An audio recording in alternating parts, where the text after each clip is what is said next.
videu o osnovama arhitekture obraćali smo pažnju na građevinu kao zasebnu cjelinu. Međutim, svaka građevina unutar nekog mjesta ili grada je zapravo samo dio puno veće cjeline. Svakoga dana kada napustimo svoj dom, okruženi smo nizom cesta i ulica ispunjenih građevinama različitih oblika i namjena. Raspored cesta i ulica nam omogućuje da dođemo do željenog odredišta, dok istovremeno oko sebe možemo primijetiti brojne pješake, bicikliste i automobile koji su također dio onoga što nazivamo prometom. Naravno, neki od nas žive u velikim gradovima, a neki možda u manjim mjestima. Neki gradovi su kaotičniji spram drugih, ali praktički svi gradovi imaju jedan zajednički element koji nazivamo urbanizmom. Urbanizam je planiranje grada. Drugim riječima, urbanizam se bavi organiziranjem i rasporedom grada gledajući ga kao jednu cjelinu koja ima svoju kompoziciju. Kada bismo pogledali neki grad iz aviona, mogli bismo stvarno primijetiti kako on podsjeća na neku apstraktnu sliku ili reljef. Tako se grad zbog njegove veličine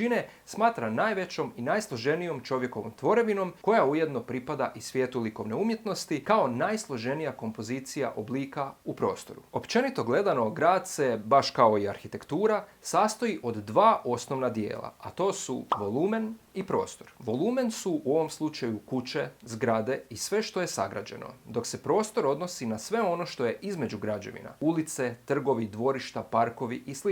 Urbanizam je odličan pokazatelj vrijednosti praznoga prostora, jer kakve koristi imamo od velike raskošne palače, katedrale ili bilo kakve estetski privlačne građevine ako uokolo nje nemamo dovoljno otvorenoga prostora kako bismo ju mogli sagledati. Zato su prazni ili slobodni prostori poput parkova i trgova vrlo važni u organizaciji grada jer ljudima omogućuju psihološki odmor od zatvorenih prostorija i prometom zakrčenih ulica. Parkovi sa svojim stablima nisu samo običan ukras jer svojim krošnjama pružaju hladovinu kao zaštitu u vrijeme ljetnih vrućina, ali jednako tako zelenilo proizvodi kisik zbog čega park možemo smatrati plućima grada. Ova važnost praznoga prostora ili praznine itekako je poznata istočnjačkoj mudrosti. Tako u tradiciji taoizma nailazimo izreku koja kaže: 30 žbica se okreće oko jedne osovine, no tek središnja praznina čini kotač upotrebljivim. Od gline je napravljena posuda, no jedino je praznina čini korisnom. Soba ima prozore i vrata, a tek je njezini otvori čine životnom. Stoga ono što vidimo ima svoje prednosti,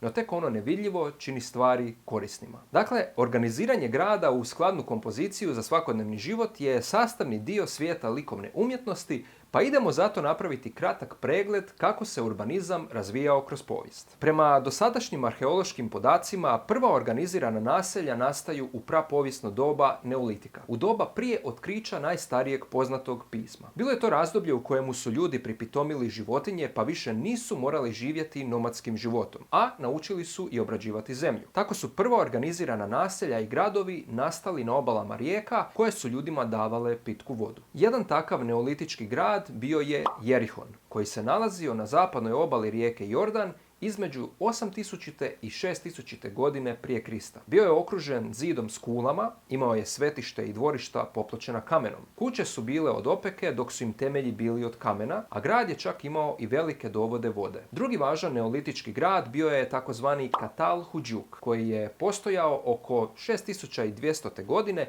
na području današnje Turske. Ovaj grad nije imao obrambene zidine, nego su umjesto toga kuće građene terasasto. To znači da su bile zbijene jedna uz drugu, pa nije bilo ulica između kuća. Također, nisu imali klasična vrata, nego se radi zaštite u kuće ulazilo kroz otvore na krovovima do kojih se dolazilo ljestvama. Sljedeći poznati gradovi nastali su na području Mezopotamije, između rijeka Eufrat i Tigris, a osnovali su ih Sumerani još oko 6000 godina prije Krista. Ovdje nastaju prve ulice, trgovi, parkovi i utvrde. Poput ranijeg Jerihona i sumerski gradovi su bili zaštićeni zidinama, a ulice su većinom bile krivudave. Ova takozvana pločica iz Nipura predstavlja najstariji kartografski plan grada. Antički gradovi su se razvijali kroz grčku kulturu, ali njihov procvat se dogodio za vrijeme Rimskog carstva. Rimljani su gradili ceste, mostove, vodovod i kanalizaciju, a njihovi gradovi su se sastojali od dvije glavne ulice koje su se križale. Bili su to Cardo, koja se kretala smjerom sjever-jug, i Decumanus, koja se kretala smjerom istok-zapad. Srednjovjekovni gradovi su poznati po svojoj organičnosti. Drugim riječima, oni prate konfiguraciju terena, pa pa su tako ulice vijugave bez strogih ravnih linija kretanja. Ovi gradovi su nastajali uz hodočasničke puteve, a također su bili okruženi obrambenim zidinama sa visokim kulama. Doba renesanse je poznato po svojoj težnji prema savršenstvu za koje su smatrali da se najbolje izražava kroz matematičke i geometrijske principe. Tako se u ovom razdoblju stvorila ideja o kreiranju idealnog grada. To je ponovno bio grad okružen zidinama, ali je imao zanimljiv geometrijski oblik poput šesterokrake ili osmerokrake zvijezde. Nema baš puno gradova koji su zaista i izgrađeni po ovim principima, ali u kojoj god državi se nalazili možda ćete moći pronaći barem jedan takav primjer. U Hrvatskoj recimo je izvorno tako organiziran grad Karlovac. Barokni gradovi se organiziraju oko vladarskog dvorca koji predstavlja srž grada. Iz toga središta se ulice šire zrakasto i tako stvaraju urbanistički plan. Ova asocijacija na sunce sa zrakama nije slučajna jer se u Francuskoj vladarski dvorac nazivao kućom sunca, dok se vladara poistovjećivalo sa suncem. Otkriće vatrenog oružja dovelo je do novog tipa utvrđivanja gradova, pomoću zidina s bastionima na kojima su se nalazili topovi. Barokni gradovi su također poznati po perivojima, predivnim velikim uređenim parkovima, a dijelimo ih u dvije vrste, francuski i engleski tip. Francuski perivoj je geometriziran do mjere u kojoj su čak i krošnje stabala često obrezane tako da tvore kvadratičan oblik. Suprotno tome, engleski perivoj je organičan, prirodan i djeluje kao da ga ljudska ruka nije dotaknula. Gradovi 19. stoljeća često su odraz kaosa i nehigijenskih uvjeta za život. A razlog za to je industrijska revolucija koja je razvila velike tvornice i željeznički promet. Tako je brojno stanovništvo sa sela dolazilo živjeti u blizini tih tvornica u potrazi za poslom, pa su nastajala jeftina stambena naselja, takozvana geta. Ovo je dovelo do toga da su gradovi rasli nezamislivom brzinom, često bez urbanističkog plana, pa su tako nastale kaotične gradske strukture prepune onečišćenog zraka. Krajem 19. i početkom 20. stoljeća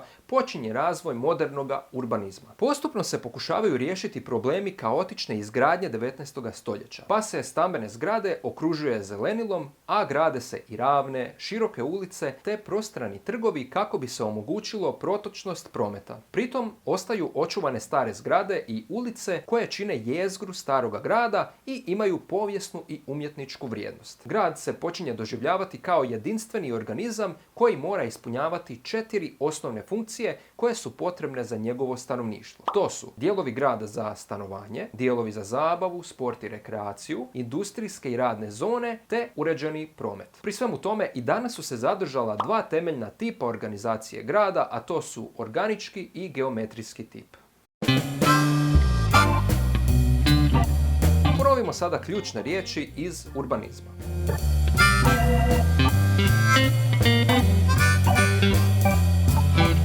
To je bilo ukratko ono što trebamo znati o urbanizmu i o njegovom razvoju. Ovo je posebno važno za nas koji živimo na ovom starom europskom kontinentu, pa u svojim gradovima često još uvijek možemo vidjeti dijelove koji pripadaju nekim starim razdobljima oko kojih se grad dalje nastavio razvijati. U svakom tom dijelu stare građevine postoji priča iz prošlosti, a samo je pitanje naše volje hoćemo li to cijeniti ili nas jednostavno neće biti briga. Svatko od nas doživljava sebe kao zasebnu jedinku i često padamo u onu zamku da smo samo mi bitni. Ali dobro je isto tako biti svjestan da smo sastavni dio puno veće cjeline. Naše obitelji, naše okoline, grada, države, ali i ove cijele planete. Naši životi i naši postupci se odražavaju na sve oko nas. I to je to. Nevjerojatno, ali bližimo se prvoj godišnjici postojanja ovoga kanala. Bila je ovo vrlo turbulentna godina, ali smo zadovoljni što imamo priliku na ovaj način s vama dijeliti informacije. Hvala svima vama koji nas gledate i dajete nam podršku, a ukoliko ste novi ovdje i sviđa vam se ovo što radimo,